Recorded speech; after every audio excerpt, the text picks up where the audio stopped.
మీరు ఉద్యోగి అయితే ఈ వీడియో తప్పకుండా చూడండి. ఎందుకంటే ఈపీఎఫ్ఓ మీకు ఎలాంటి ప్రీమియం లేకుండా 7 లక్షల వరకు ఉచిత బీమా అందిస్తుంది.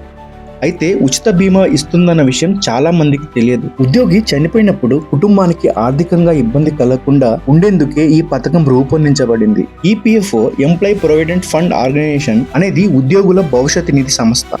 దీనిలోని ఈడిఎల్ఐ అంటే డిపాజిట్ లింక్డ్ ఇన్సూరెన్స్ స్కీమ్ పథకం ద్వారా ఉద్యోగి చనిపోయినప్పుడు అతని కుటుంబానికి బీమా సాయం అందింది. ఈ పథకం ప్రకారం మీరు ఈపీఎఫ్ఓ ఖాతాదారుగా ఉన్నప్పుడు అంటే సర్వీస్ లో ఉన్నప్పుడు మరణిస్తే మీ కుటుంబ సభ్యులకి గరిష్టంగా 7 లక్షల వరకు బీమా లభిస్తుంది. ఇందులో ముఖ్యంగా గమనించాల్సింది ఏంటంటే మీరు ఎలాంటి ప్రీమియం చెల్లించాల్సిన అవసరం లేదు. ఇది పూర్తిగా ఉచిత బీమా. కానీ మీరు చేయాల్సింది మీ పిఎఫ్ ఖాతాలో నామినీ వివరాలు తప్పకుండా అప్డేట్ చేసి ఉండాలి. అలా చేయకపోతే మీ కుటుంబానికి ఈ బీమా ప్రయోజనం పొందలేరు. ఈపీఎఫ్ఓ పోర్టల్లో లాగిన్ అయ్యాక manage and nominee details selection లో మీ భార్య లేదా కుటుంబ సభ్యుడి పేరు అప్డేట్ చేయండి. ఇది కేవలం నిమిషాల్లో పూర్తవుతుంది, కానీ భవిష్యత్తులో మీ కుటుంబానికి పెద్ద భరోసా అవుతుంది.